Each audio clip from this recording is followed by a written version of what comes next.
allow to rest. Purple water. Yeah. दोस्ती बनी रहे. अपनी दोस्ती बनी रहे. Still unwilling to talk about his role during the post-Godhra riots, Gujarat Chief Minister Narendra Modi abruptly ends an interview with CNN-IBN's Karan Thapar on Devil's Advocate when asked if he regretted.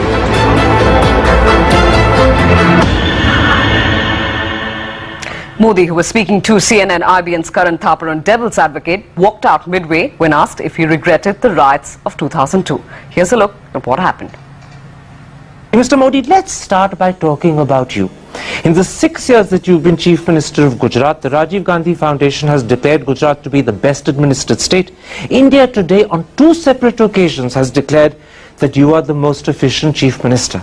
And yet, despite that, people still call you to your face a mass murderer, and they accuse you of being prejudiced against Muslims. Do you have an image problem?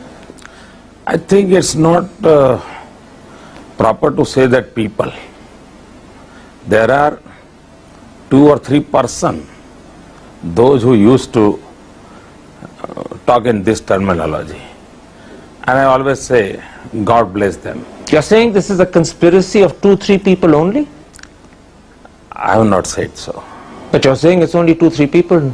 This is what I have information. It's not the people's voice. Can I point out to you that in September 2003, the Supreme Court said they had lost faith in the Gujarat government.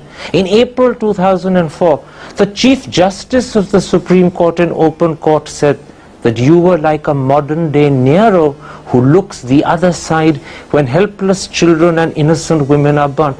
The Supreme Court seems to have a problem with you. Karan, I have a small request. Please go to the Supreme Court judgment. And is there anything in writing? I'll be happy to know everything. It wasn't in writing, you're absolutely right. If it was an observation. It is an observation. If it is in judgment, then I'll be happy to give you the answer. But you mean a criticism in court by the Chief Justice doesn't matter? This is my simple request to you. Please go to the court judgment, find out the sentence which we are quoting, and I will be happy that if the people of the India should know it. Okay. It wasn't just open comment made by the Chief Justice. In August 2004, the Supreme Court reopened over 2,100 cases out of a total of around 4,600, almost 40%. And they did so because they believed justice hadn't happened in Modi's Gujarat. I'll be happy, and I'm happy because of this judgment. Because ultimately the court of law will take the decision. I tell you what the problem is. Even 5 years after the Gujarat killings of 2002, the ghost of Godhra still haunts you. Why have you not done more to allay that ghost? This I gave it to the media persons like Karan Thapar. Let them do and let them enjoy. Can I suggest something to you? I have no problem. Why can't you say that you regret the killings that happened? Why can't you say that maybe the government should have done more to protect the Muslims? What I have to say, I have said at that time, and you can find out my statements. Just say it again. Not necessary. I have to talk about the in 2007 everything, what you want to talk. But by not saying it again, by not letting people hear the message repeatedly, you're allowing an image that is contrary to the interest of Gujarat to continue. It's in your hands to change it. I'll have to rest. Purple water. Yeah. दोस्ती बनी रहे. अपनी दोस्ती बनी रहे. I'll be happy. You came here. I'm happy. I'm thankful to you. I can't have it. It's okay. Your things are आपके ideas हैं. आप बोलते रहिए. करते रहिए. 3-4 questions I will let you enjoy. So I can't. But Modi sir. Please. Modi sir. देखो मैं दोस्ताना संबंध बनाना चाहता हूँ. आप उसको कोशिश कीजिए. मुझे एक चीज समझाएं sir. I'm not talking about doing anything wrong. I'm saying why can't you correct the image? देखिए आपने this is not the time. इसके लिए आपने 2002 में मुझे मिले होते, 2003 में मिले होते, मैं सब करूँगा. Okay, then one second.